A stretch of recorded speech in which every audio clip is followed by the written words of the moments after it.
Welcome. Shalom. Shalom. Okay, let's get started.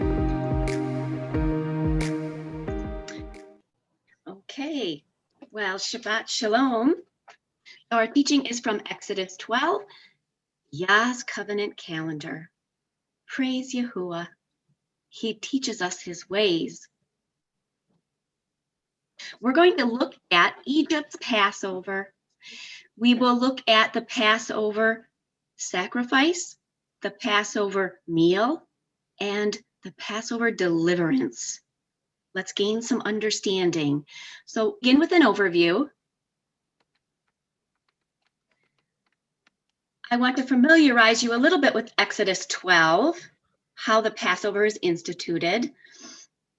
It's a very long chapter, very explicit instructions on the required Passover feast cycle. And not every verse is going to apply to every Passover that follows, but we'll look at just a few selections in Scripture. How the lamb was selected on the 10th day, the 14th day. You know, we are aware that Scripture speaks of instructions for the 7 cycles of the Feast of Unleavened Bread. We won't go much into detail on that. We see in verses 24 through 28 that Yahuwah commands this as a Passover now for us as a memorial forever. For the people in Egypt, the Israelites, the Hebrews as they were coming out, that was very real to them. We memorialize it, and then we also have that picture of the antitype with Yahushua. The Egyptians had been spoiled. The Hebrews spoiled the Egyptians. Very interesting. When did that occur? Passover, this passage in Exodus 12 speaks of when the Israelites left Ramses, and we'll find out when they left. Charlene's going to help me here and address the 430-year timeline since Abram.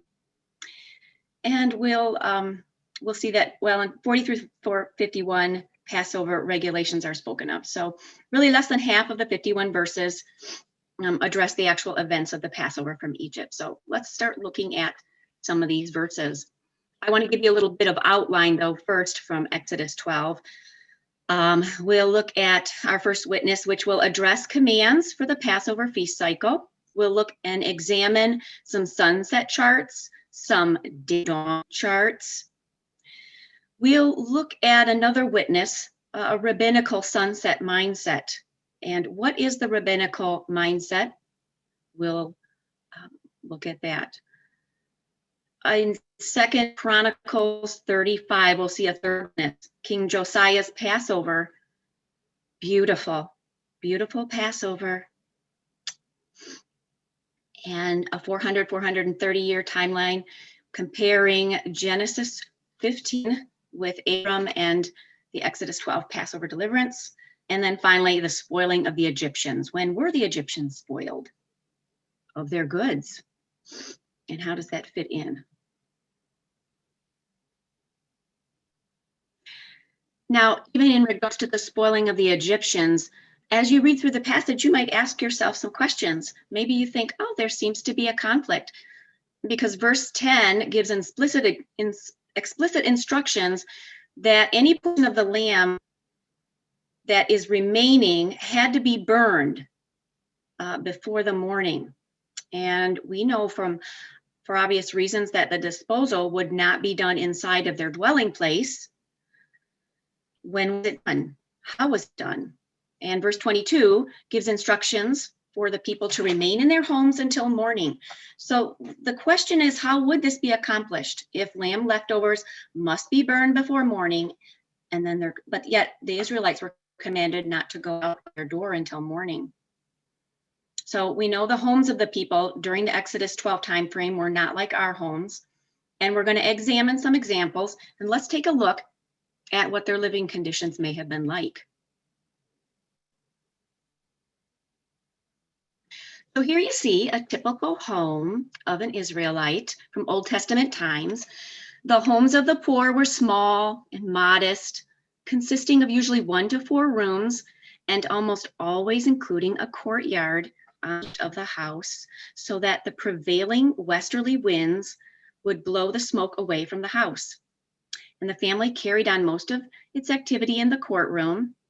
Food was prepared here in the courtroom in an oven built of clay. There had been storage jars that would have kept supplies, and animals were often housed here in this courtyard. However, the house only met the essential needs of family life, such as shelter, a place to prepare food, make clothing and pottery, and care for animals, etc. Social life was normally conducted at the community well or the spring, the city gate, the marketplace, or in the fields at work. And because of the heat in the summer and the cold in the winter, houses were built with few, if any, windows. And this also provided more protection from intruders, but it meant that the houses were dark, and uninviting. The only escape from the cramped interior of the house was the courtyard, and especially the flat roof. And here the women of the house could do many of their daily chores, the washing, weaving, drying of figs and dates, and even cooking. Notice on the right here, we show a picture of a reconstruction of an 8th century BC Israelite home. You can see the divisions, rooms, straw mats, storage areas. Notice on the bottom picture on the left there, the courtyard. So the construction of the homes didn't change much until the New Testament period. So this is your typical pattern for your average home of an Old Testament period. Notice now we have an aerial view here focusing on that gate area. And in the center of the picture is the 4-chambered inner gate. And then you have the rooms. They're located around that central courtyard, had a water cistern.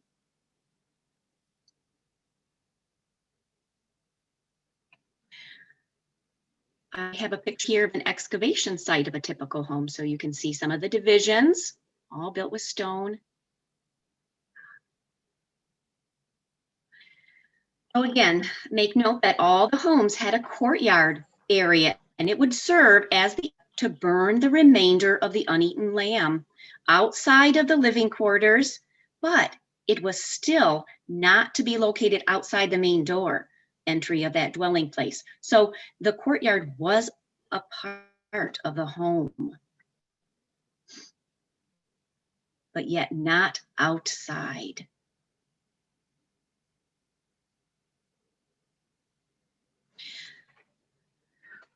Okay, let's look at some clarification, see if we can gain some clarification on this term Passover.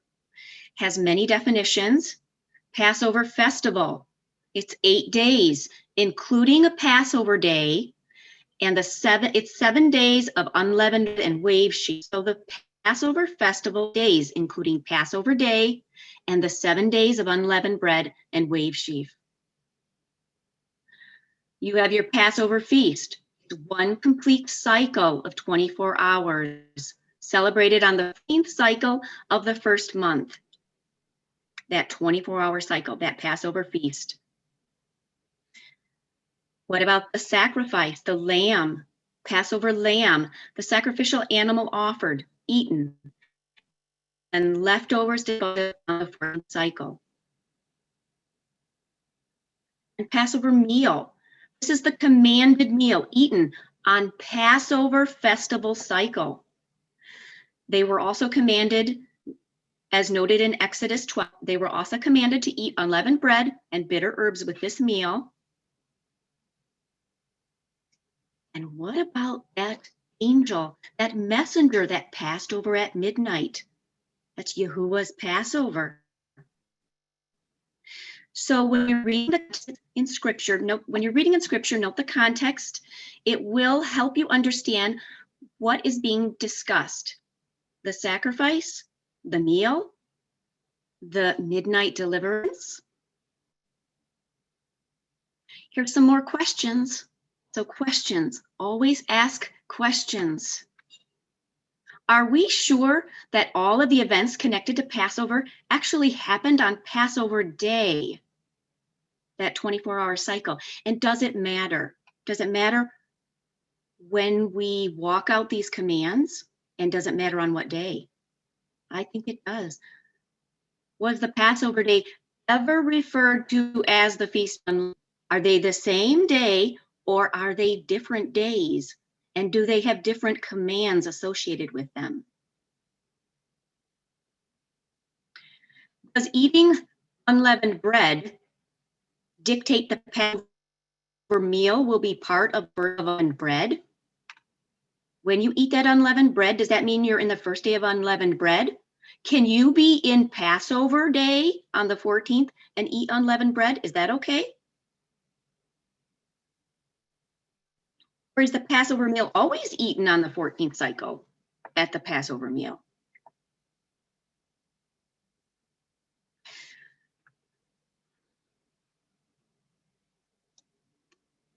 Now we know Yahuwah's people.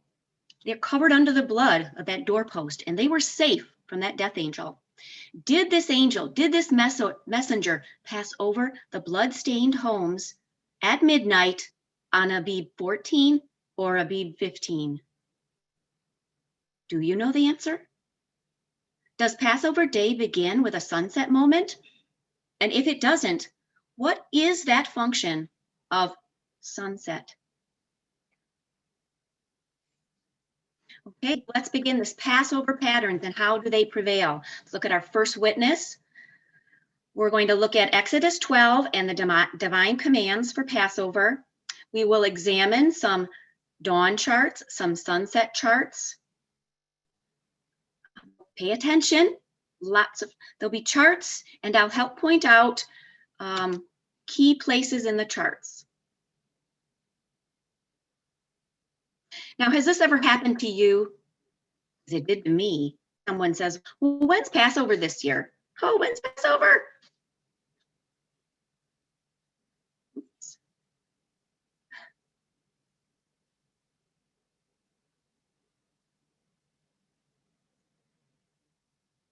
Okay, everyone. Passover is on April 3rd this year. I'll meet you there. Has someone ever said that to you? I hear that a lot. Oh, we're so excited for Passover, aren't we? And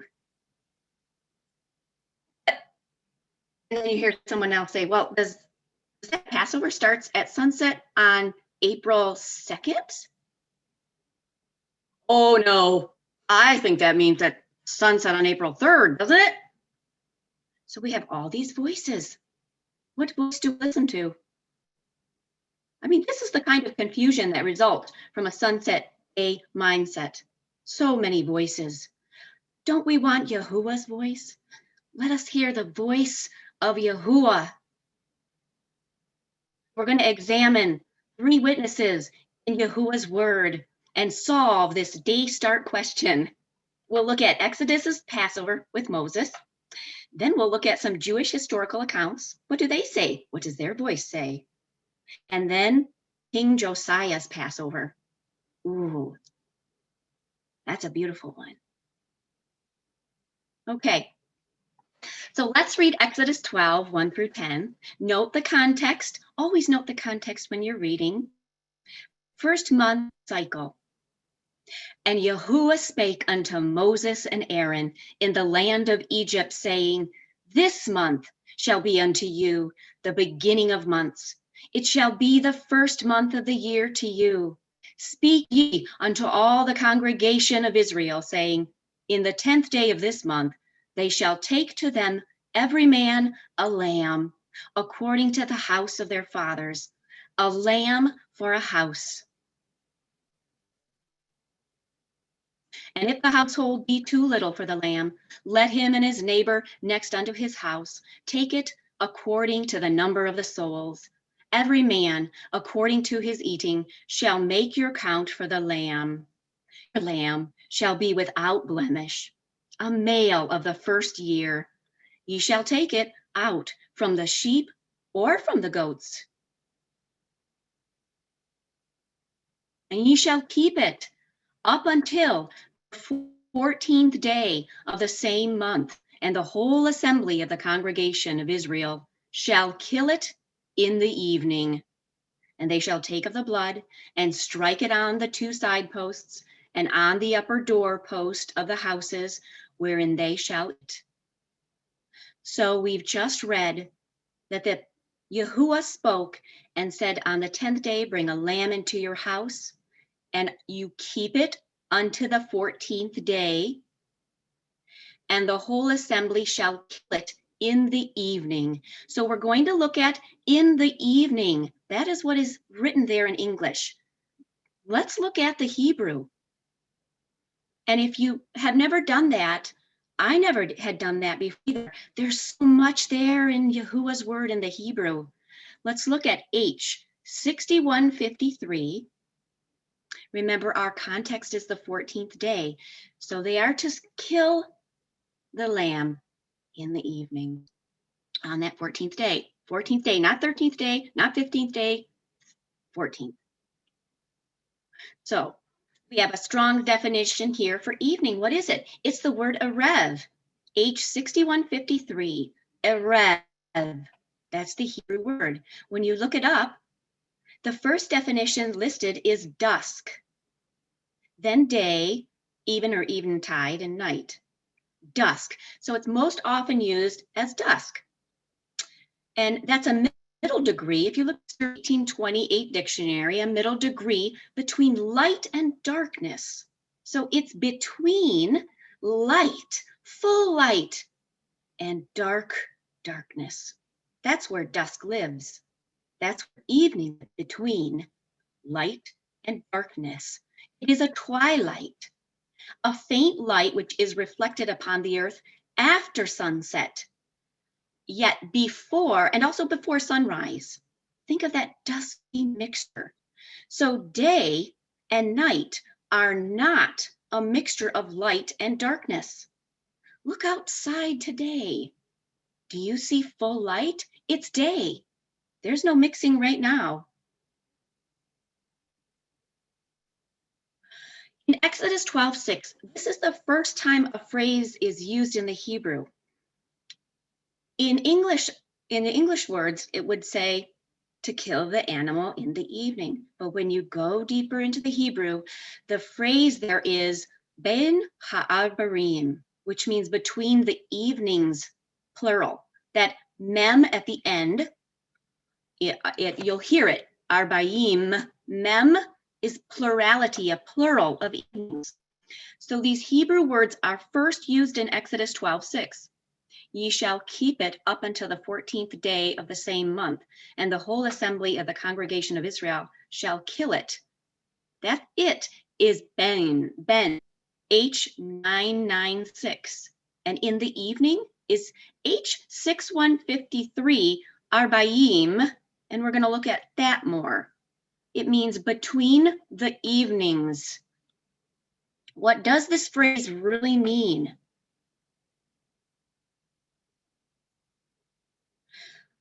It's quite an involved study. There are 3 teachings available to fully understand this phrase, ben ha'arbarim. Wonderful, wonderful studies. If you've not looked at this, I really encourage you to. You can find the study at studythecalendar.com. Wonderful. It goes through where you find these in Yah's word, and it really gives clarity. So I'm going to briefly on it, and I'll do my best. But if you want more clarification, you know where to go, studythecalendar.com. Okay, are you ready? Buckle up. We're going to give a brief summary of between the evenings. So remember, we looked at the Hebrew definition of evening, and it's pretty easy to understand. Dusk, but not all Messianic or Hebrew roots teachers will agree with the Hebrew. Remember, we looked it up. Our first definition is dusk, or a mixing of light and night after sunset.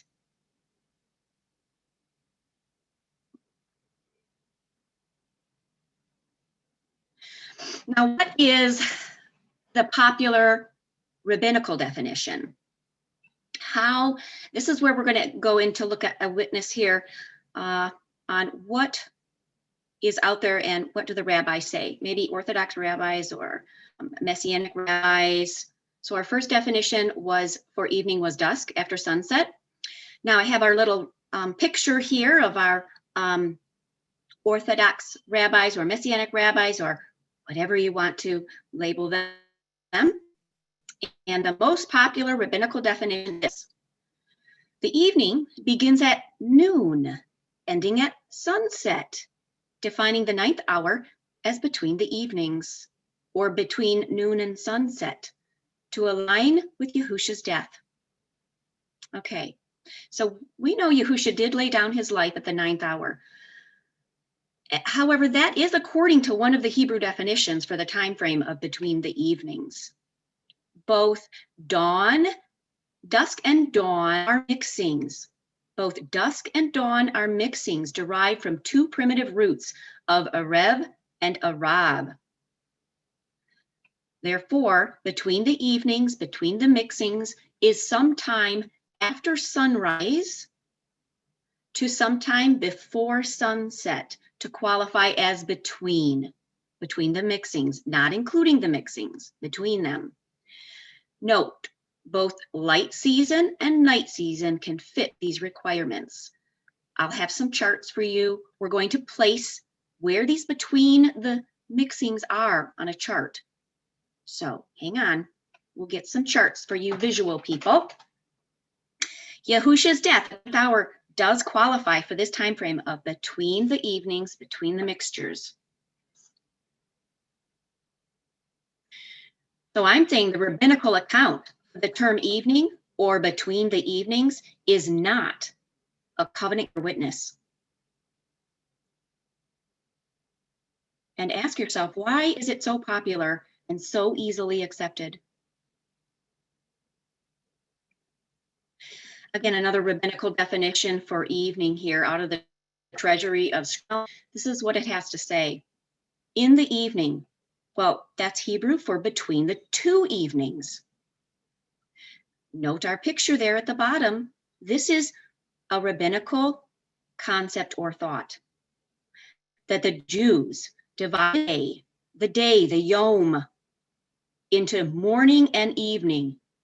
Till the sun passed the meridian, all was morning or forenoon. And after that, all was evening or afternoon. Their first evening began just after 12 o'clock noon and continued till sunset, which would usher in your twilight. And then they have a second evening that would begin at sunset, go through dusk, continue till the night, the whole time of dusk twilight. So there you go. Between 12 o'clock, therefore, and the termination of twilight, the Passover was to be offered. It's between their two evenings, as defined by Rabbinical Judaism. Now, here's the picture again. You notice this picture right there on the top left? The rabbis say this, that the light portion of the day, the yom, the high heat of the light portion is divided into a morning mixture and an evening mixture. I ask you, do you see a mixture here? I see full light. Let me just point out, when the sun rises, they say that's a morning. And at noon, the sun begins to go down, and that's a definition for evening.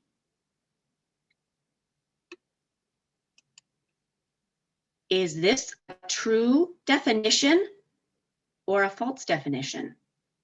Charlene, do you have any comments or thoughts here? No, I think everything's good. I think everyone can follow it. Thank you, Kim. Okay, thank you. Okay, here we have another of rabbis. Rabbis also say this. Though there is continual controversy, this is a quote, although there is continual controversy between scholars over when Ben Ha'abarim actually takes place, Yahweh inspired scriptures without a doubt, and it points to the period between noon and darkness. And even Messianics will say that the sacrifice of the only begotten Son has given us the most documented sacrifice ever. Yahushua's death at 3 p.m. on the 14th of Aviv was definitely between the evenings. Mind you, and this is their definition of between the evenings.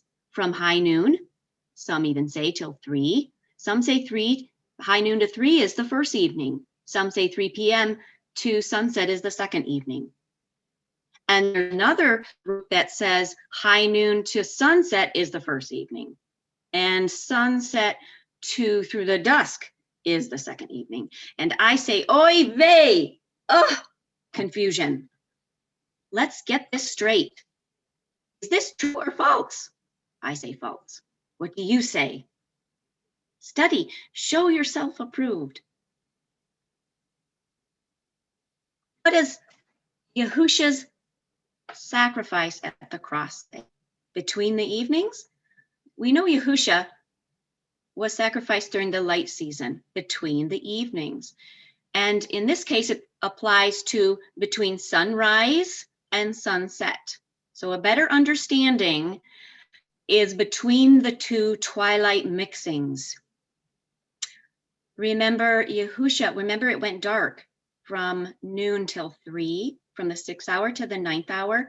But that was still between the evenings, wasn't it? Is high noon, look what it looks like outside, noon. Is that between the evenings, between the mixings, even during that dark period? It is. That qualifies, noon qualifies for between the evenings. It is between the dawn and between the dusk. How about 3 p.m.? At 3 p.m. Is that a time between the mixing? Is that between dawn and dusk? Not including dawn or dusk. It is. That qualifies for between the evenings. And what about dusk? Is that between the twilight mixings? Dusk. Remember, twilight, between the mixings is between dawn and dusk. So dusk is a mixing, so it's not between. Dusk does not qualify for between the mixings. It's at the end of a mixing or before another mixing, as we'll find out. Have you thought about type and anti-type? The Passover lamb of Exodus 12 represents the type of requirements that must be fulfilled in Yahushua's Passover. That's the type. We know Yahushua did satisfy these requirements as the anti-type, or canceling out. He canceled out the type with his better sacrifice. And X12 Passover lamb was sacrificed between the mixings in the night season.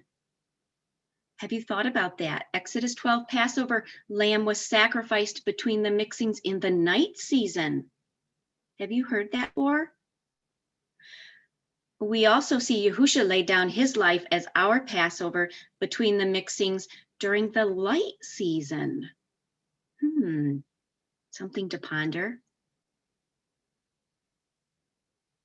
Approximately at 7 p.m. night season time, compared to an approximate 3 p.m. light season time.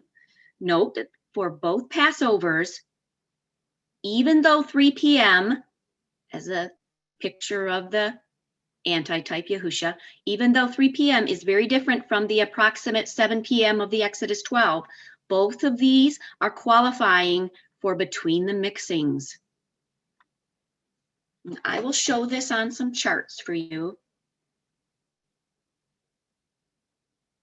Type is fulfilled in the anti-type at the 9th hour. Matthew 27, 45 and 46 says this. Now from the 6th hour, there was darkness over all the land until the 9th hour. And about the 9th hour, Yahushua cried with a loud voice saying, Eli, Eli, lema sabachthani. And that is to say, my El, why hast thou forsaken me? You know, the 9th hour of that 14th day was exactly when our Messiah laid down his life. Now, it's not the time frame as the Passover lamb of Egypt, but he still fulfilled that antitype of between the evenings. Our Messiah, our high priest, our Kohen Hagadol, was an obedient son unto his father. He spoke the words of his father, and he walked in the commands of his father. Notice our chart here for Yahushua's Passover sacrifice. We're going to look at dawn to dawn 24-hour cycle here. I'll bring my pointer out here. And on the left side, we see a dawn mixing beginning. You see charted out the 14th day all the way through to the 14th night season. A dawn mixing, then there's sunrise right here with this yellow line. This would be the sunrise. The day season, the full Yom day season of light, then sunset, and we begin the diminishing of light through the dusk mixing until we enter this dark 14th night season here and ends for the next dawn. So all about light, this dawn to dawn, not about sunrise, sunset in starting a day, but light. Here we have a between the mixing in the light season. And we know Yahushua laid down his life at the 9th hour during the day season. And this does qualify for between the mixings or for Ben Ha'abarim.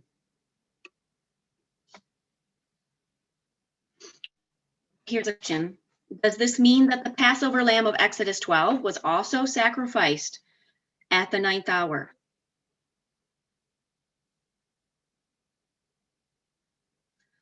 We'll take it to the word here. This month, 14th cycle. And they shall, this is Yahuwah, his words, they shall eat the flesh in that night, roast with fire and unleavened bread, and with bitter herbs they shall eat it. Eat not nor sodden at all with water, nor roast with fire, his head with his legs, and with the pertinence thereof. So notice that night in verse 8, that's H 39:15. This is the night of Abib 14. Eat the flesh that night. The eating command was for that night, or the night that belonged to the 14th day. We need to understand what time period in a 24-hour is night.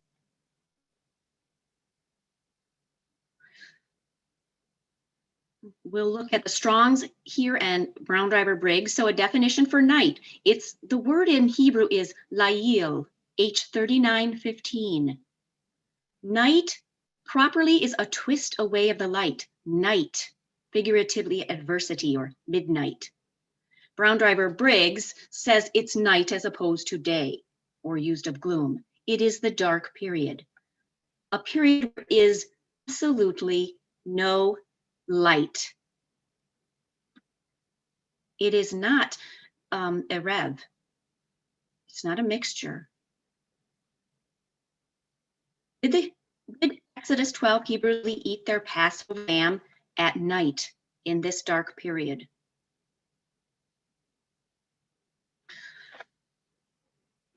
It's important for us to look at these events of Exodus 12 and take this into consideration. Okay, one dawn to dawn cycle from the beginning all the way through the day season and the night season. You see the two mixings. You see between the mixings of the day season. Now, for Exodus 12, have you thought of this? In Exodus 12, the Hebrews did not have the option to prepare the Passover sacrifice during this light season of Ben Ha'abarim. They were under the bondage of the Egyptian taskmaster till there was not enough light to work. And such sacrifices, you know, were an abomination in the land. So no sacrifices were performed here in this day season of between the mixings. But this is also over here on the right. Night season, that's between the mixings, between the dusk mixing on the left there, right here, and between the dawn of the next day. That qualifies as a between the night season. What happened? This is the only option left here, the sacrificing of the Passover lamb. Well after sunset, still on Passover day. We are on the 14th night season, still on Passover. Sunset did not change the date. You know, roasting can take about 4+ hours, and they didn't eat that lamb on the 14th night. They did eat the lamb that night on the 14th, as commanded in Exodus 12, in the safety of their own homes.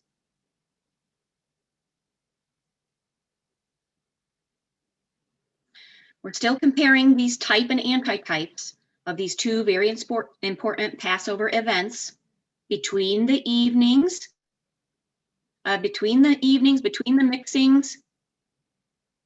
Both Passovers of Yahushua and Exodus 12 do fulfill Bein Ha'abarim, demonstrating that this term can be defined as occurring either day season, in Yahushua's example, or the night season, as given through Exodus 12 in the Lamb. That's amazing. Okay, so much more to be said about this. Time, we must move on. So remember, please remember every detail that would be needed to understand Ben Ha'abarim. You can find in these 3 studies. Excellent. So enjoy at studycalendar.com. And now we'll look at the context about Exodus 12, 6 through 9 as Passover day, Aviv 14, and verse 8 stated that the Passover meal was to be eaten that night, Layil of the 14th day. Night, remember, always follows sunset. And this Passover meal is an ordinance to be kept forever for Yahuwah's people. Are you Yahuwah's people? I'm Yahuwah's people. It is for us. And explicit instructions were given to eat the flesh of that lamb in that Passover night and not that next day. So remember, as they were partaking of this Passover, just put yourself in that mindset, and they're partaking of this Passover, this flesh, and they're reminded to look forward to that true Passover lamb. And each household member would savor this thought all night long of Aviv 14 as they ate that flesh of the Passover lamb. And we're going to see soon they're told that no one is allowed to eat of the Passover lamb that next day. It is to be eaten only on the 14th, in the month of Aviv. Oh, I see that picture again. Remember this thought that the eating command was for that night, or that night belonging to the 14th day. And so question, is it possible to obey this command if the day cycle begins at sunset to usher in the Passover festival on the 14th cycle of the month, when we know that the sacrifice at that 9th hour on the day season, that the rabbis believed that the sacrifice was at the 9th hour on the day season of the 14th. Okay, it doesn't really matter if they Aviv 14th with sunset or dawn. What we do know for sure is Aviv 14 will have a day season, it will have a night season. And so let's check out some charts now and look at Exodus according to the rabbis and some common mindset that's out there for today. Okay, notice our picture up here. So this is the rabbis, Exodus 12. This is a sunset theory. This is sometimes you can prove indirectly by showing contradictions. I said, all right, I do that in my geometry class with my students. We'll see. Will we have a contradiction? Will things flow smoothly here? We want to try to keep events all on the same day of Aviv 14. I want you to look over here to the far left it is, and notice, well, first of all, notice this is a 14th night season and 14th day season. So the 13th day season would be at the far left, and it's not shown. But the 14th day season, the 13th day season would be ending at sunset. You'd go through your dusk mixture, bringing in the 14th night season. We have a sunset to sunset 24-hour cycle here.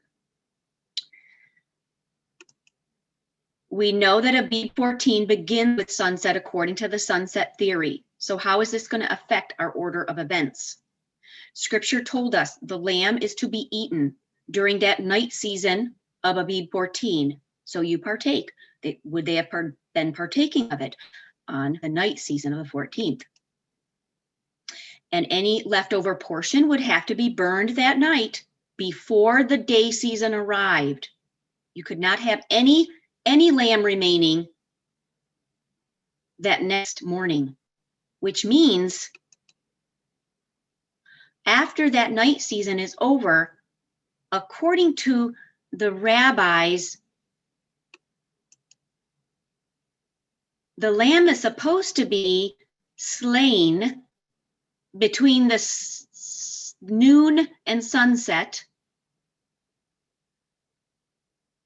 at the 9th hour on the 14th day season. So that's what the rabbis say in the evenings. But my question is, didn't we already eat the lamb on the 14th night season? We were to burn it that night, not let any remaining. So what's remaining on the 14th season to sacrifice? Maybe it's a GMO lamb.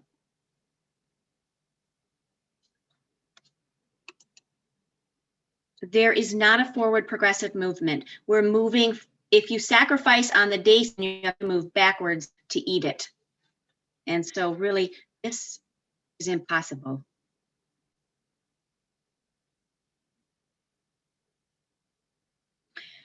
So the last chart we looked at is moving from the Aviv 13 into Aviv 14 and keeping Passover that way. Now here's another chart where some keep Passover from the 14th to the 15th. So let's keep our events in order and see if we understand things correctly. With this sunset twist here, we have sunset to sunset. We have a sunset bringing in a dusk mixture. We have the 14th night season, and lying in with the sunrise, bringing in the 14th day season.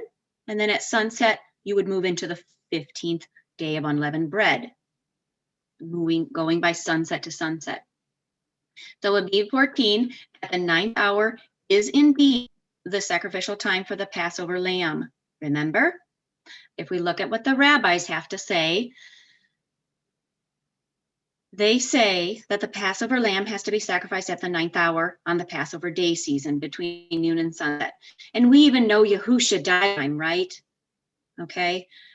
And what happens when the sunset goes down? Well, we're moving forward and sunset now arrives and it changes the cycle from Aviv 14 to Aviv 15.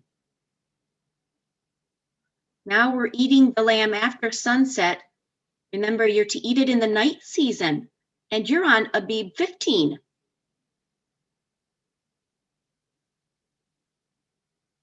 Are you allowed to eat that Passover lamb on Aviv 15? Doesn't Scripture say on Aviv 14? How does one eat the Passover lamb on Passover 14th when the cycle changed to Aviv 15? Now you're eating on the Feast of Unleavened. You better, there's not a lot of time. How have the divine requirements been obeyed? Even though we see this forward progressive movement, have the divine commands been obeyed?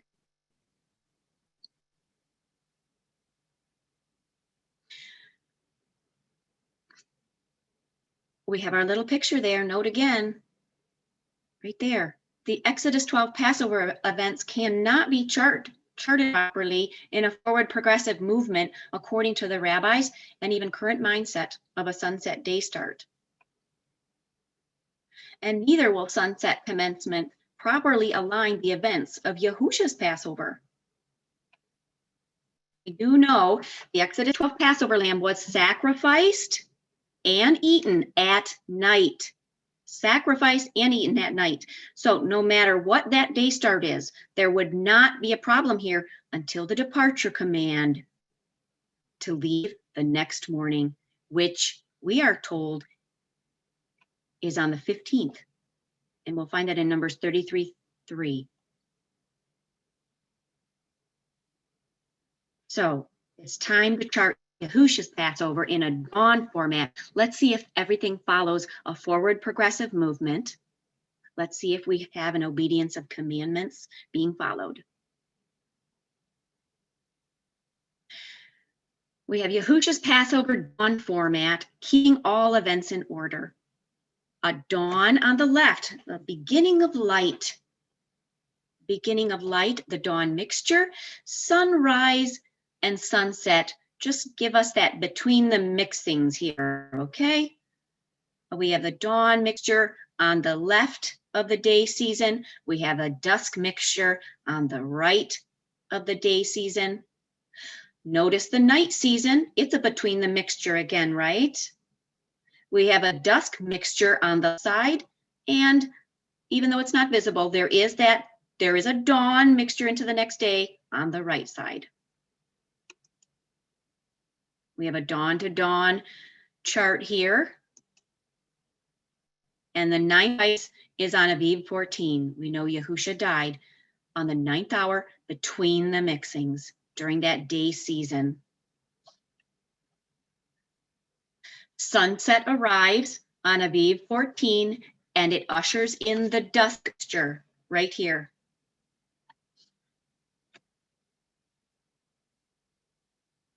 I want to make a comment about sunset arriving on Aviv 14, ushering in the dusk season. What happened? Matthew tells in the evening, in this dusk mixture after sunset, Joseph of Arimathea inquired of the body of Yahushua. He went to Pilate. Even during that dusk mixture, he bought linen, he put the body down, and he carried it into the tomb. He was handling our Passover lamb all night of Aviv 14 in burial between the mixings. He handled that lamb.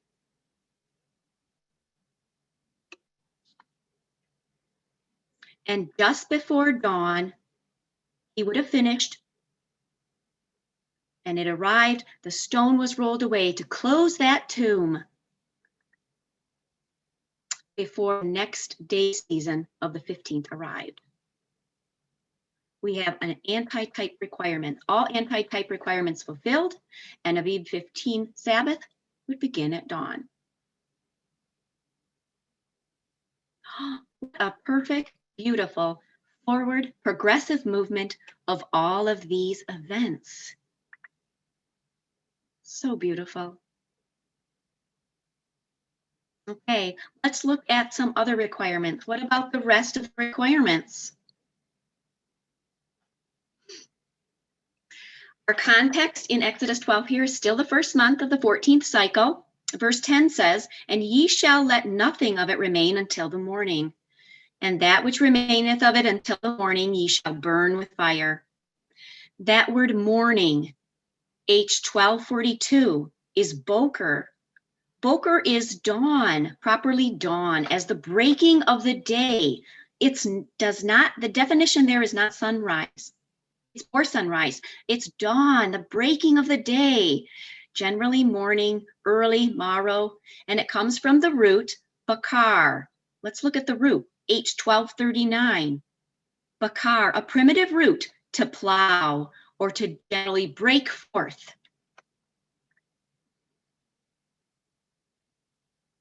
In Strong's, we can see, this is Brown Driver Briggs definition for morning, boker, H42, the break of day. What is morning? It's used as the end of night, when that dark end night The darkness is beginning to end and blending with that light. That's your morning, the coming of daylight. Sunrise will soon come. So it's the coming of sunrise, but not sunrise. And the beginning of your day is coming, or the next day. That's Boker. And some other translations for Exodus 12. The New Living Translation. Do not leave any of it, that Passover lamb, until the next day. Whatever is not eaten that night must be burned before morning. Here's another one. The English version, I believe, yeah. You must not leave any of it until morning, and if any of it is left over, it must be burned. Don't eat any of it the next day. If all is not eaten that night, burn what is left. So this is the Exodus 12 type. They would have burned. This is an Exodus 12 type. They would have burned that lamb. Today we have an anti-type. So we're not burning that. We know Yahushua burned. He was consumed on that cross. So in other words, all leftovers of this Passover lamb of this type must have been disposed before the morning. And that gives us pictures for our anti-type. Several reasons here. Well, we're going to see that this morning ushers in Aviv 14 on a dawn-to-dawn day reckoning. It's beautiful. Exodus 12:10 says, and ye shall let nothing of it remain until the morning, and that which remaineth of it until the morning ye shall burn. This Passover lamb of Exodus 12 is a type for the anti-type. Praise Yahuwah, he gave us a type so we can see. It must be burned or out of sight before the morning transitioned to Aviv 15. And we have that gospel application here. And so it is with our Messiah, Yahushua HaMashiach. His lifeless body, he must be in the tomb and out of sight on Passover night before the morning of Aviv 15. And we'll discuss some more details about this with our Messiah, his death, burial, resurrection. Now, have some of the conflicting verses in 10, Exodus 12, 10 and 22, maybe are not so conflicting anymore. Remember, verse 10 said there were explicit instructions that if any portion of the lamb could remain until the morning, it had to be burned with fire. And they would not have disposed of it in their home. Okay, inside of their home. This disposal could not be done inside their dwelling place. But yet verse 22 said that they had to remain in their homes till morning. The instructions were given to remain in their homes till morning. And how, we were asking, how could this be accomplished if the lamb leftovers must be burned before morning? But I hope you see that there's not a problem anymore because of our understanding of the homes of the people during that Exodus 12 time frame. They were constructed in such a way that the family could take care of their the family, the animals, all in that safe courtyard area. That courtyard portion of the dwelling place was a perfect place. They could burn the leftover lamb and they wouldn't go outside their dwelling place. There was still that door that divided their home, that courtyard, from the outside of their home. Beautiful. Isn't searching and finding these truths such a treasure? Well, then what happened in the morning? We have Aviv 14 ending. They've eaten the lamb. They've savored it. They did it all in haste. Now the dawn is breaking forth and we're entering Aviv 15, beginning with this dawn break, Boker. Exodus 12, continuing. And thus shall ye eat it with your loins girded and your shoes on your feet and your staff in your hand. Ye shall eat it in haste. It is Yahuwah's Passover. For I will pass through the land of Egypt this night and will smite all the firstborn land of Egypt, both man and beast. And the blood shall be to you for a token upon the houses where ye are. And when I see the blood, I will pass over you. and the plague shall not be upon you to destroy you when I smite the land of Egypt. And this day shall be unto you for a memorial, and ye shall keep it a feast to Yahuwah throughout your generations. Ye shall keep it a feast by an ordinance forever. This night, this Passover deliverance on the night of the 14th cycle. And in the first month, on the 14th day of the month at even, ye shall eat unleavened bread. And none of you shall go out at the door of his house until the morning, the boker break of Abib 15. And it came to pass that at midnight, Abib 14, Yahuwah smote all the firstborn in the land of Egypt. And Numbers 33:3 specifically says Israel departed Egypt on the 15th day, the morrow after the Passover. So here's a question. Do you see the picture? Are you paying attention? Do you have eyes to see and ears to hear? With a sunset day start, the day season follows the night. Abib 14th day follows Abib 15th night. How can Israel follow the command to leave on the morning of the 15th once the lamb is burned if there is an interruption of Abib 14 day season?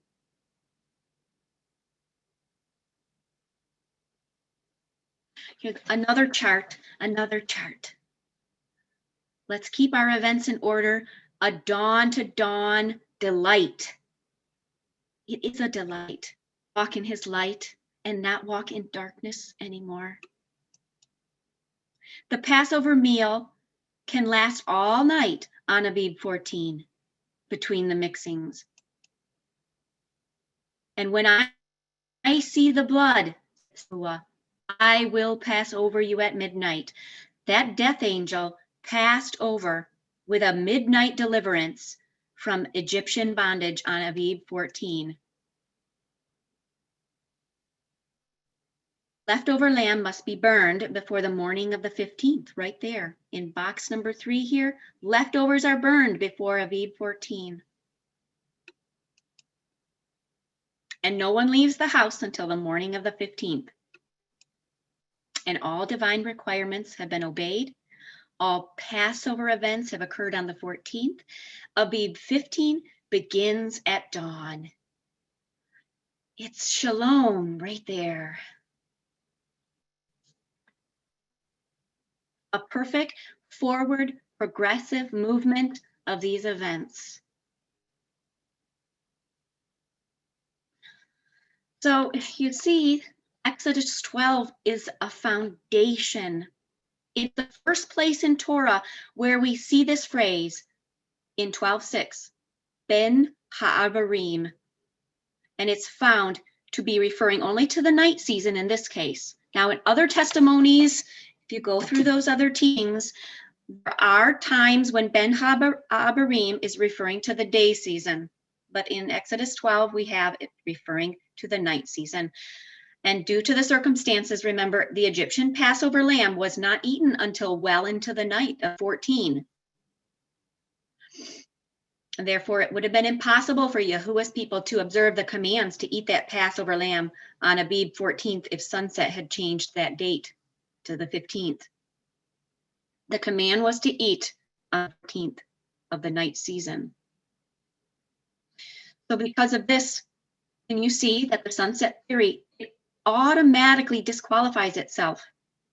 There's no command anywhere in Scripture to eat the Passover lamb at the sunset portion, at the sunset dusk portion, where it's declared Abib 15 beginning.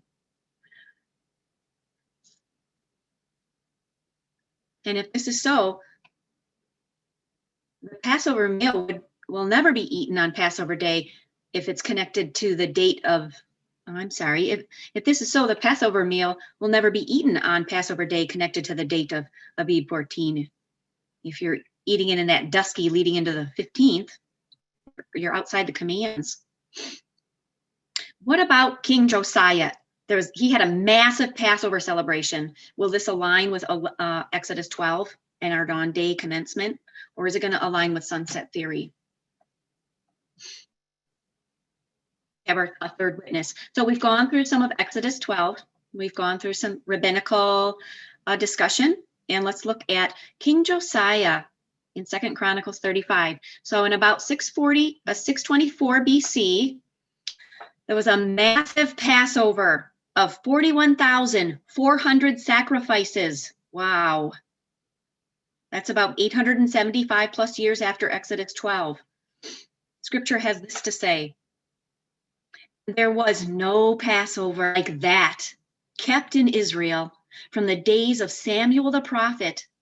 Neither did all the kings of Israel keep such a Passover as Josiah kept. Praise Yahuwah. Have this testimony, and it mentions both the day season and the night season. A question here for you. Were all of these Passover sacrifices eaten on Abib 14th or not? Was Josiah obedient to the Torah? Remember, he's that young 8-year-old boy who became king. What a testimony. Let's read about it. Moreover, Josiah kept a Passover unto Yahuwah in Jerusalem, and they killed the Passover on the 14th day of the first month. And Josiah gave to the people of the flock lambs and kids all for the Passover offerings, for all that were present, to the number of 30,000 and 3,000 bullocks. These were of the king's substance. And his princes gave willingly unto the people Passover offerings, 2,600 small cattle and 300 oxen. Gave unto the Levites for Passover offerings 5,000 small cattle and 500 oxen. So all you mathematicians, total that up. You've got a total of 41,400 sacrifices. When is that done? Would he have accomplished it in the proper season? And they killed the Passover, and the priests sprinkled the blood from their hands, and the Levites flayed them. And they removed the burnt offerings, that they might give according to the divisions of the families of the people, to offer unto Yahuwah, as it is written in the book of Moses. And so they with the oxen. They roasted the Passover with fire, according to the ordinance. But the other holy offerings, they divided them speedily among all the people. And again, remember, this is a total of 41,400 Passover sacrifices on one Passover celebration. And you know, in the Hebrew, it's a singular word, Passover. It's a one single an event. It's an echad. His people came together for this. Echad, one. And afterward, they made ready for themselves and for the priests, because the priests, the sons of Aaron, were busied in offering of these 41,400 burnt offerings and the fat until night. Lail 8:9:14. Therefore the Levites prepared for themselves and for the priests, the sons of Aaron. And so all the service of Yahuwah was prepared the same day to keep the Passover and to offer offerings upon the altar of Yahuwah according to the commandment of King Josiah.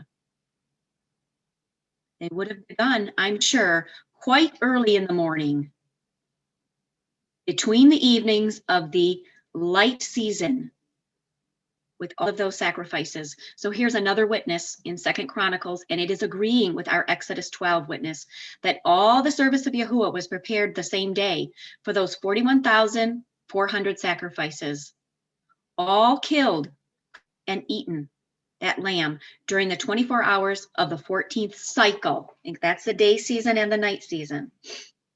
These tasks took place during the hours of the light season and up until the following night season. The killing, the skinning, and the eating, that means the time after sundown was still the 14th day. And as we read We read earlier in Exodus 12:10, whatever remained of the Passover lamb on the last hours of the 14th cycle, that Passover, had to be burned before the dawning of the new cycle, that 15th, according to Moses. And remember, approximately 400 years before just Passover, remember that death angel? It passed over. When? That same night of Abib 14 at midnight. He passed over on Passover day, but at midnight during the night season. It's still on the hour of the 14th cycle and not the beginning of the 15th, or that not the beginning of that next cycle. And in celebration of this wonderful deliverance, King Josiah, he celebrated everything according to the words of Moses.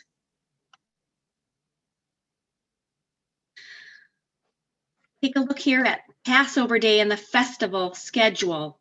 Okay, think with me now on Abib 14 and this daylight season. For those not in bondage, like for us today, we unleaven our premises. We prepare unleavened bread and other items for our Passover meal. Remember, the Hebrews would have been in bondage. They would not have had time to do preparations in that daylight season. Sunset arrives. That moment, it's still Abib 14.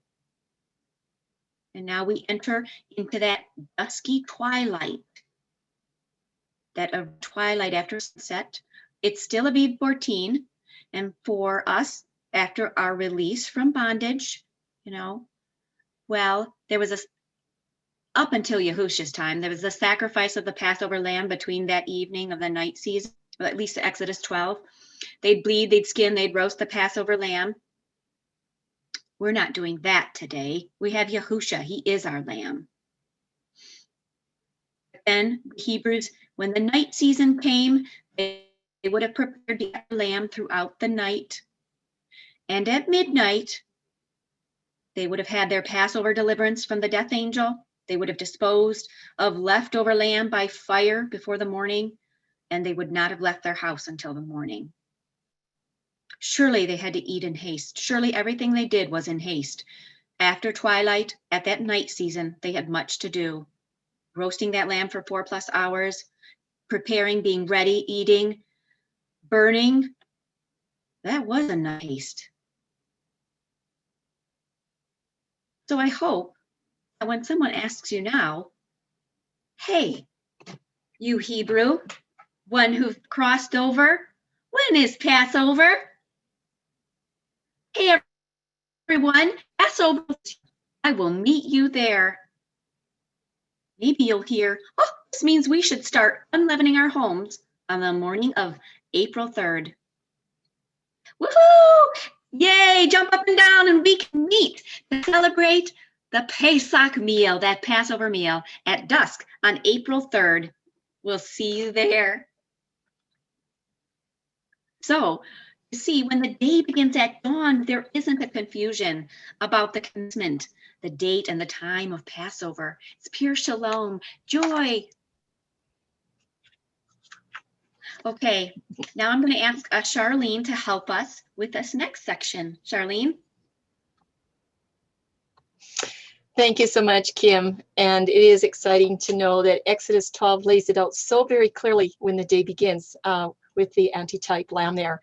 But because we took the time to do this day start study, there are some gems. And a lot of the day start studies, around 38 or 40 of them in the scriptures, a lot of them do have a special gem that you won't find unless you actually go and do the day start study.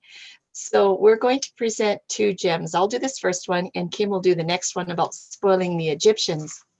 But this one is connecting up Exodus 12, verses 40, 41, and 51.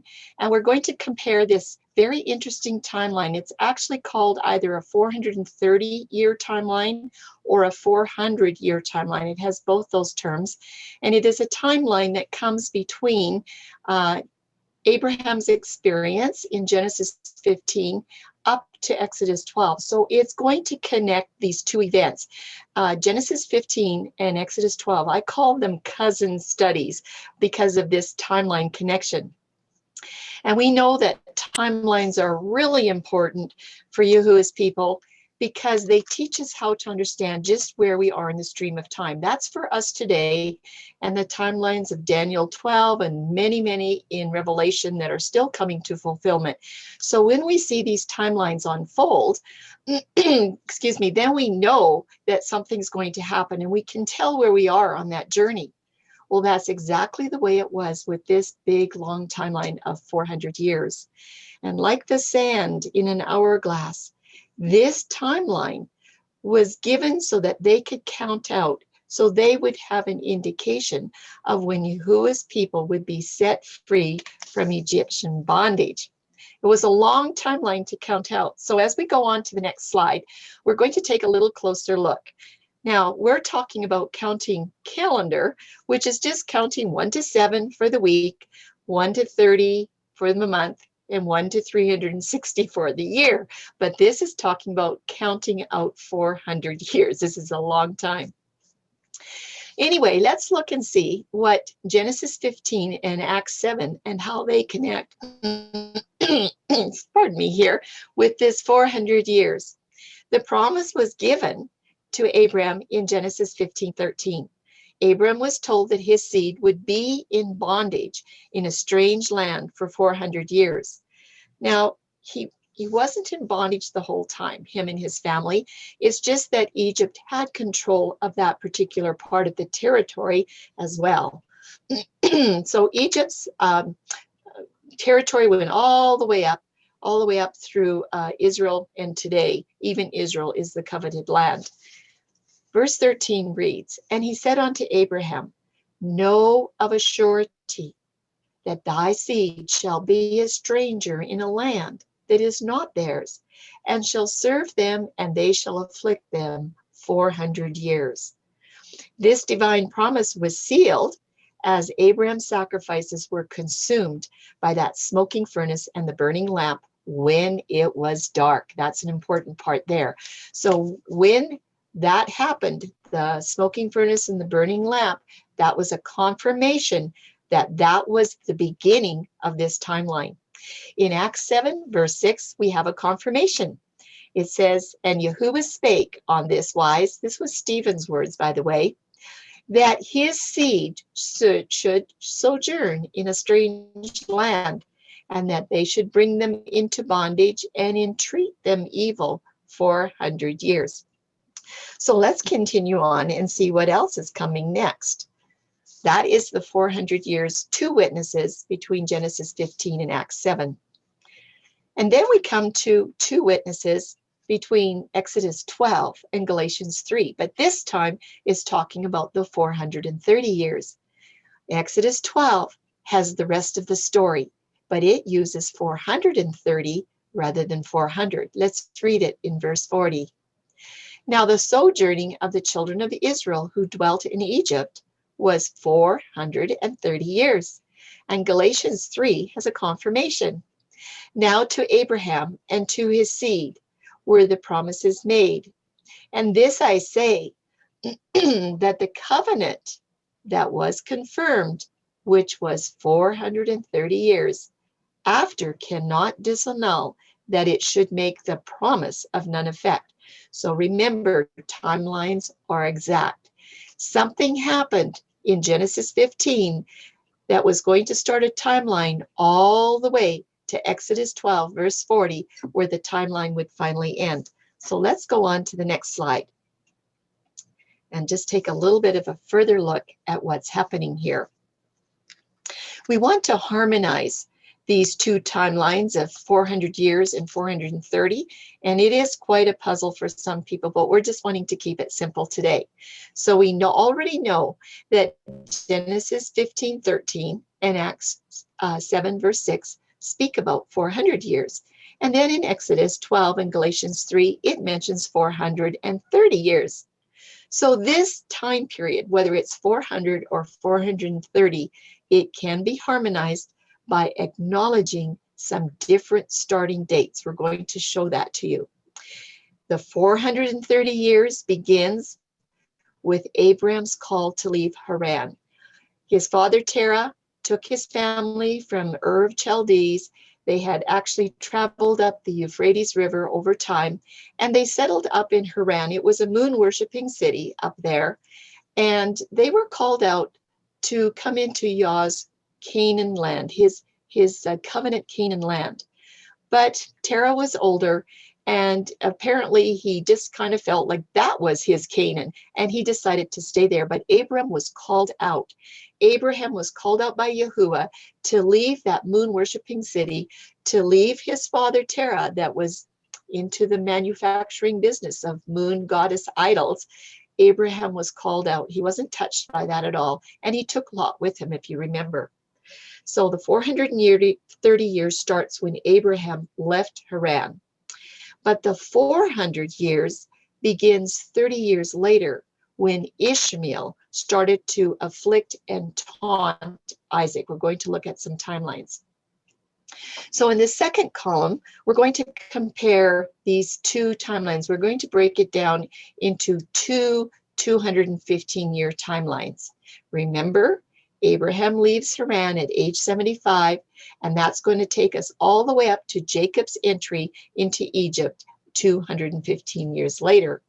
And then at the bottom of the slide, we're going to find out that from Jacob's entry into Egypt and up to the Exodus out of Egypt was another 215 years. So let's go on to one more slide before we look at our charts. We have 3 charts to look at today. Like I said, there's gems. There's gems in the Dawn Day studies, and it's always fun to find them.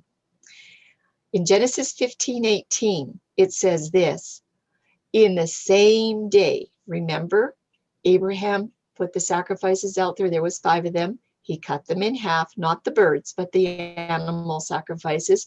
He cut them in half during the day season. And then remember, the birds were coming to peck away at those sacrifices, and Abraham was out there trying to shoo them away, But then the dusk came, and you know what happens to the birds at dusk? They all decide to bed down for the night. And this is what it says after the birds were bedding down. In the same day, when it was dark, Yahuwah made a covenant with Abraham, saying, unto thy seed have I given this land. But Exodus 12:40 has the rest of the story. It says, now the sojourning of the children of Israel who dwelt in Egypt was 430 years. In verse 41 is the one we want to pay attention to. Listen to the wording. This is covenant calendar language. And it came to pass at the end of the 430 years, even the self same day, it came to pass that all the hosts of Yahuwah went out from the land of Egypt. Now, they didn't leave at midnight, okay, but they were taken out of bondage to Egypt. They were delivered from the bondage. It was the self same day, exactly at that moment, okay? Let's go on to the next slide to look at some charts. The exact moment was midnight. We've already read about that in Exodus. So let's just compare the very first 30 years of this timeline, because this is kind of the confusing part right here. I have on the chart A, B, C, D, E, F, okay? And there's just a little bit of a description for each one of these lines that will kind of help you to figure out how this works. Line A has some scriptures with it. In Genesis 12:2, there were promises given to Abraham in Haran. And remember, that was a center of moon worship. In Genesis 12:4, it tells us that Abraham left Haran and he was 75 years old. And this is where the beginning of this timeline starts, right here when he was 75 years old. When we get up to line B, it is going to be 10 years down the road. In Genesis 15:13-17, Yah has a covenant with Abraham that was sealed with those blood sacrifices. And then in Genesis 16, you might remember that Abraham takes Hagar 10 years after entering Canaan. That was by Sarah's advice. And he wasn't so sure, but he followed, okay? So Genesis 16 is there on line B as well. Line C, in Genesis 16:16, Ishmael is born 11 years after Abraham left Haran. So that means that Abraham is now 86 years old. It's just simple math. So we have line B with Abraham at 85 years old, and then one more year, he's 86 when Ishmael is born. Let's go to line D. In Genesis 17 and also Genesis 18, Abraham is 99, and he is now promised the birth of his own son, Isaac, in 1 year. So this is where the promise happened at line D. So you just do the math. This is 24 years from the time that he left Haran. Now let's move up to line E. In Genesis 21:2, it says Isaac is born at the set time, a set time, 1 year later. It also tells us 3 verses later that Abraham is 100 years old. So we know at line E that Abraham is 100 years old. That's 25 years since he left Haran. Now we've got one more line, line F. In Genesis 21:8, Isaac is weaned. This is about 5 years of age, and they usually had a big party when the child was weaned. And at this point in time, when you do the math, Ishmael is already about 19 years old. And in Genesis 21, verse 9, it says that Ishmael and Hagar were mocking Isaac. Well, you know the reason why. Because Hagar wanted Ishmael to be the promised child, but it was not to be. It was to be Isaac. So there was a little bit of trouble in the household. When you put all of this together, this is the first 30 years of this 430-year timeline. So just remember, this is the first 30 years. We're going to see it on the next chart. So let's go to the next chart. And this 30 years is going to get condensed down quite a bit as we look at the rest of it. But remember, the 430 years is divided equally in half of 215 and 215. So don't forget that line E here is where we have the birth of Isaac, and then line F is also the timeline for the last 400 years when Isaac is declared as Abraham's heir. So just remember that was on your former chart. In line G, this is where we have the birth of Jacob when Isaac is 60 years old. That's in Genesis 25. So this is now 60 years. If you add 25 and 60, that would be 85. This would be 85 years after Abraham had left Haran. And then line H. In Genesis 47, this is where Jacob has his entry into Egypt. Remember, Joseph found out that his father was still alive. He called all of his family to come down into Egypt, and he was 130 years at this time. So it's just a matter of some simple math. And let's go to the last chart, and we will look at the last 215 years.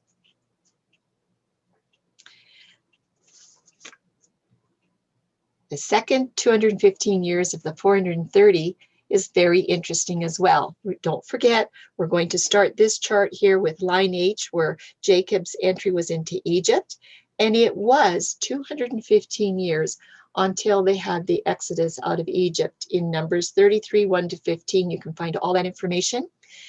We've already read the scriptures for Genesis and Exodus and how they all line up together. Let's read the top part, Exodus 12:29. And it came to pass that at midnight, okay, it was at midnight when Yahuwah smote all the firstborn in the land of Egypt. That is the ending of that 430-year timeline. The promise was honored. Moses, who had led the people out of the land of Egypt, and it was the 4th generation of Levi. And once that timeline was completed, the promise was that his seed was going to be delivered from bondage. When? on the self same day. The self same day as when Abram's had the experience of the smoking furnace and the burning lamp going between the sacrifices. So what day was that in Genesis 15? Yeah, absolutely was a Passover. That's why I have the question at the bottom of the slide. What day was the promise made to Abraham of this big long timeline of 400 or 430 years? What day was it? Was it Passover? Yes, you can be pretty sure that it was. So that is a really neat gem that we found in studying the Exodus 12 Dawn Day study that actually links back, and this is all part of the covenant that Abram had received, and it was part of that. Exodus 12 was part of that covenant, part of that meal, okay? And now Kim is going to go on to give you the next gem about how did these Egyptians get spoiled and when did it happen? That's another gem as well that will clear up a lot of confusion. Go ahead, Kim. Well, thank you, Charlene. Thank you for helping me with this. I look forward to looking at those charts more. I've studied them, but I always have to keep looking at that math. And so Exodus 12, 35 through 36, we're going to look at spoiling the Egyptians and when did it happen. We read in Exodus 12:35, and the children of Israel borrowed of the Egyptians jewels of silver and jewels of gold and raiment. So when did the Israelites spoil the Egyptians? We know now from our study that the meal was not eaten until that night season. All were commanded to stay within their dwellings, and none of you shall go out of the door of his house until morning. But remember verse 10, the leftover lamb had to be burned before morning, which would not have been done inside a closed structure. But we know now, however, right, and understand that the courtyard of their dwelling places were considered part of their home. To burn the leftover lamb in the courtyard was not a violation of the divine command. So there's no disobedience here. And then in verse 34 and 35, it tells us about the Egyptians being spoiled by the Israelites after the verses of the midnight plague. So it kind of sounds like the Israelites left their dwelling places after all. And the question is, did they or did they not? Would they have been disobedient or would they have been obedient? Take a look here at Exodus 12, verse 31. Still the context is first month, 14th cycle, after midnight now. Pharaoh called for Moses and Aaron by night and said, "Rise up and get you forth from among my people, both ye and the children of Israel, and go, serve Yahuwah, as ye have said. And also take your flocks and your herds, and as ye have said, and be gone, and bless you." And the Egyptians were urgent upon the people, that they might send them out of the land in haste. For they said, "We be all dead men." Okay, does it sound like Moses and Aaron left their dwelling places here? Kind of, does it? Let's keep researching. And the people took their dough before it was leavened, and their kneading troughs being bound up in their clothes upon their shoulders. And the children of Israel did according to the word of Moses, and they borrowed of the Egyptians jewels of silver and jewels of gold and raiment. And Yahuwah gave the people favor in the sight of the Egyptians, so that they lent unto them such things as they required, and they spoiled the Egyptians. Does it sound like they left their houses? Is this the first time this is mentioned? Only in Exodus 12? Well, first, maybe let's look at some grammar here in verses 35 and 36. We see such phrases as the children of Israel did, they borrowed, or the Egyptians lent, or the Israelites spoiled the Egyptians. It kind of really does sound like the Egyptians left their dwelling places to gather in all these precious items, doesn't it? mean, would they disobey this divine command? Okay, let's remember our grammar skills. Let's do some hunting, some searching. Let's go back to Exodus 3. And if you remember Exodus 3, Moses is going up on to the mount, and he sees the burning bush, and he hears the voice of Yahuwah. And Yahuwah is telling him that he was going to send Moses. He's heard the cry of his people in bondage, their bitter bondage, their bitter spirits. He has heard them, and he's sending Moses, and he's speaking to Moses and telling him this. And he's giving a promise. And in Exodus 3, Yahuwah is giving a promise. He's telling Moses that the Israelites, my people, will not leave Egypt empty-handed. He says, I will give this people favor in the sight of the Egyptians, and it shall come to pass that when ye go, ye shall not go empty, but every woman shall borrow of her neighbor, of her that sojourneth in her house, jewels of silver and jewels of gold and raiment. And ye shall put them upon your sons and upon your daughters, and ye shall spoil the Egyptians. So Moses heard this. He heard these words from Yahuwah. And then in Exodus 11 is following. So Moses goes in. Let me think about. Moses goes in.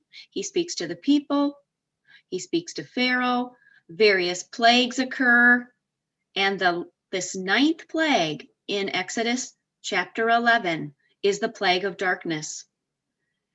So Exodus 12 is setting up a different time frame, but Exodus 11, let's read that a minute. This is following the ninth plague of darkness.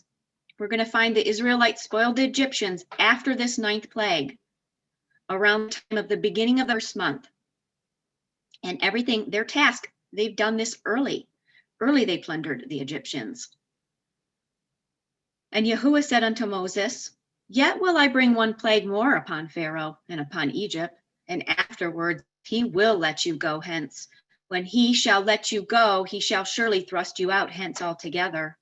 Speak now in the ears of the people, and let every man borrow of his neighbor, and every woman of her neighbor, jewels of silver and jewels of gold. And Yahuwah gave the people favor in the sight of the Egyptians. Moreover, the man Moses was very great in the land of Egypt, and in the sight of Pharaoh's servants, and in the sight of the people. And Moses said, Thus saith Yahuwah, about midnight will I go out into the midst of Egypt, and all the firstborn in the land of Egypt shall die, from the firstborn of Pharaoh that sitteth upon his throne, even unto the firstborn of the maidservant that is behind the mill, and all the firstborn beasts. So we see Yahuwah spoke to his people and gave them time to prepare, gave them time to, and gave them favor with the people, that they could plunder the people. And he told them ahead of time what would happen at midnight on that Passover night. They had time to prepare. The grammar in the King James Version, it's correct if you can pay attention to it very carefully, but sometimes it's helpful to look in versions. And so here in the New King James Version, let's read this in verse 35.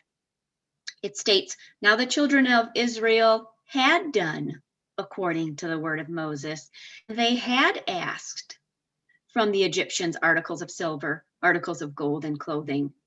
And Yahuwah had given the people favor in the sight of the Egyptians, so that they granted them what they requested, and thus they plundered the Egyptians.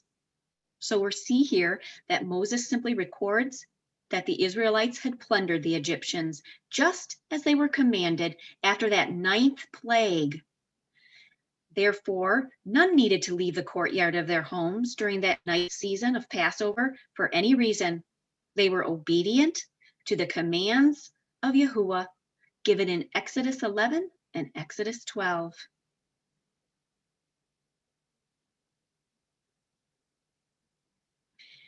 Now remember, they were told, do not leave your house until morning. So when did the Israelites leave? They were to stay put that whole night season of Abib 14. And then in Exodus 12:37, it's written, and the children of Israel journeyed from Ramses to Succoth. And in Numbers 33:3, it is written, and they departed from Ramses in the first month on the 15th day of the first month, on the morrow after the Passover. The children of Israel went out with a high hand and in the sight of all the Egyptians. Oh, so can you see how all the events of Exodus 12 are all in an orderly alignment, a perfect forward progressive movement with a dawn day start. From dawn to dawn, perfect forward progressive movement in obedience to Yahuwah's commands.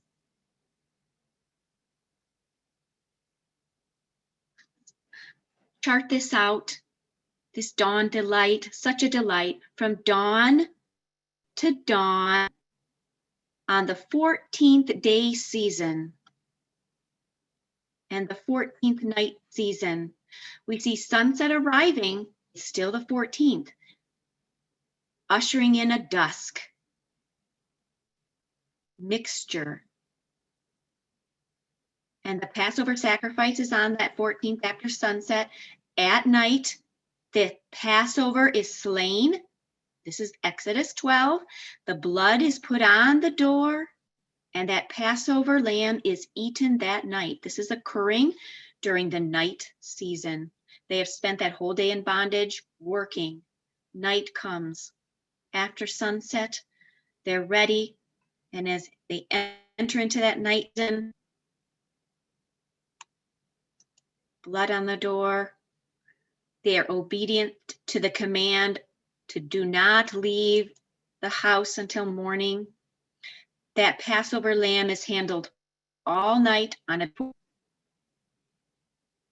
and the death angel passes over their homes with the blood at midnight. Their bondage is removed. They don't leave yet, though. Any uneaten lamb must be burned before the dawn of the 15th. And when Aviv 15 unleavened bread arrives at dawn, it's time to depart. And they depart from Ramesses on the morrow after the Passover on the 15th day of unleavened bread. You know, I've had a thought, what if they'd have left before? Remain in your home until he says it's time to leave. Don't leave early. Listen to voice. Again, whose voice do we listen to? The voice of Yahuwah? The voice of a man? May we all hear the voice of Yahuwah. It's time to ask those questions. Some feel the Passover feast day begins at sunset on Aviv 13, as you go from Aviv 13 into Aviv 14. And they prepare to eat that Passover meal at dusk after sunset, believing that that is the 14th. But didn't we see a problem with that? Eating it on the 14th, and then when that 14th day season comes, you've already eaten it. How can you have a lamb when you've already eaten it? And another problem, the children of Israel were commanded to leave the morrow, after which the day season of Abib 14. If you keep a sunset and you eat on Abib night 14, and the next day season of Abib 14, and are you going to leave then? That's being early, even. They didn't leave. We're not called out to leave until on the morrow after, and that would have been Abib 15. Numbers 33:3 confirms that they left on the morning of Abib 15th, not the morning of Abib 14th. And so something to ponder. Please ponder. The sunset commencement causes conflict between Exodus 12 and Numbers 33, and only a dawn day start, found all the way back in Genesis 1, has the solution for Yahuwah's people. I pray every Passover, may you walk in Yahuwah's commands. May it be a special blessing to you. May you find simplicity in Yahuwah's covenant calendar. Be blessed of Yah, all you lights of Yahuwah, and send your questions and your comments to questions@studythecalendar.com. Be blessed. Praise Yahuwah and Shabbat Shalom. Thank you.